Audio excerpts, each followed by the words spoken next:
تو کل جو 15 شعبان ہیں وہ روزے کے تعلق سے پوچھتے ہیں کہ روزہ رکھنا ہے یا نہیں رکھنا ہے۔ ایک بات یاد رکھیں کہ شعبان کے مہینے میں اللہ کے رسول صلی اللہ علیہ وسلم کثرت سے روزہ رکھتے تھے۔ امی کہتی ہیں کہ رمضان کے علاوہ شعبان میں جتنی کثرت سے میں نے اللہ کے رسول کو روزہ رکھتے ہوئے دیکھا ہے اتنا کسی مہینے میں نہیں دیکھا۔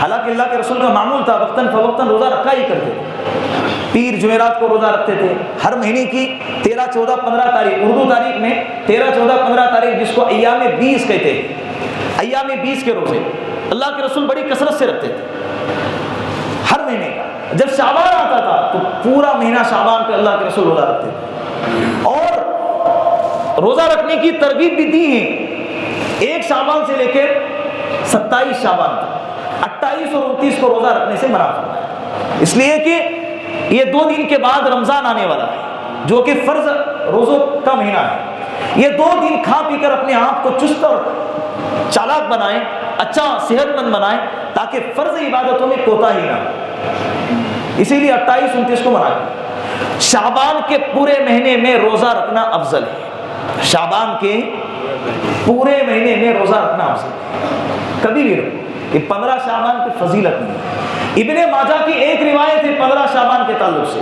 وہ روایت بھی ضعیف، انتہائی درجے کی ضعیف روایت ہے کہ اللہ کے رسول نے فرمایا کہ 15 شعبان کو اللہ کے سامنے نام اعمال تبدیل ہوتے ہیں، پچھلے سال کا دفتر جمع کیا جاتا ہے، نئے سال کا دفتر فرشتوں کے ہاتھ میں دے دیا جاتا ہے۔ تو میرا جی چاہتا ہے کہ میرا دفتر اس حال میں بند ہو اور کھلے کہ میں روزے کی حالت میں، یہ روایت ہے۔ پھر اللہ کے رسول نے ترغیب فرمائی کہ قیام لیلہا و صیام نہارہا، کہ 15 شعبان شب برات میں رات کو قیام کیا جائے اور دن میں روزہ رکھا جائے، یہ روایت ہے۔ اب یہ روایت انتہائی درجے کی ضعیف، اس ضعیف روایت سے ہم روزے کو سنت درجے کا روزہ ثابت نہیں کر سکتے، نہ ہم واجب درجے کا روزہ ثابت کر سکتے ہیں، نہ فرض درجے کا روزہ ثابت کر سکتے ہیں۔ ہاں اتنا کہہ سکتے ہیں کہ 15 شعبان کو روزہ رکھنا مستحب عمل ہے۔ کون سا عمل ہے؟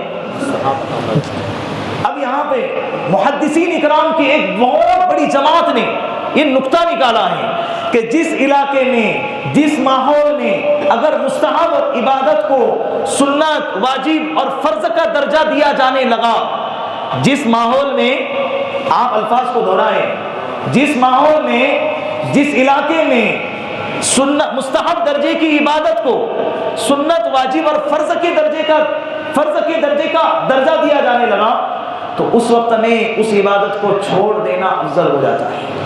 چھوڑ دینا، عبادت مستحب ہے لیکن اس کا اہتمام اتنا زیادہ کیا جانے لگا کہ گویا کہ دیکھنے والوں کو یوں لگنے لگا کہ یہ عبادت کون سی ہے؟ فرض ہے، واجب ہے۔ تو جس درجے کو شریعت نے جس درجے میں رکھا، عبادت کو جس درجے میں رکھا ہے، اس درجے سے آگے بڑھانا بھی گناہ ہے اور نیچے گھٹانا بھی گناہ ہے۔ ہاں اگر کل کوئی یہ نیت سے روزہ رکھنا چاہتا ہے کہ شعبان کا روزہ رکھ رہا ہوں، اس لیے کہ 15 ہے تو لیکن شعبان تو ہے نا، تو شعبان کا روزہ رکھ رہا ہوں تو اس کو ثواب ملے گا۔ اگر کوئی یہ نیت سے روزہ رکھتا ہے کہ روزہ رکھنا مستحب ہے اس لیے میں روزہ رکھ رہا ہوں، باقاعدہ اس کا اعلان نہ ہو، اس کا اہتمام اتنا زیادہ نہ ہو، اگر کوئی روزہ رکھ رہا ہے الحمدللہ، اگر نہیں رکھ رہا ہے تو اس کو ملامت بھی نہ کرے، کیسا انسان ہے روزہ نہیں رکھتا ہے۔ اگر اس درجے تک بات پہنچتی ہے تو سمجھ جاؤ کہ تم نے درجہ بڑھا دیا، تم نے کیا کر دیا۔ لوگ آج فرائض چھوڑ رہے ہیں، کیا کر رہے ہیں؟ فرائض چھوڑ رہے ہیں، اس پر کوئی ملامت نہیں ہو رہی ہے، لیکن یہاں مستحب کے عمل کے چھوڑنے پر کیا کر رہے لوگ؟ شیطان دیکھو انسان کو کہاں سے کہاں گھماتا ہے۔ اور کیا ہو گیا، روزہ تو رکھ رہے نا، عبادت ہے، صبح سحری کر رہے، رات میں افطاری کر رہے، اور یہ بھی تو روزہ رکھنا عبادت ہے نا۔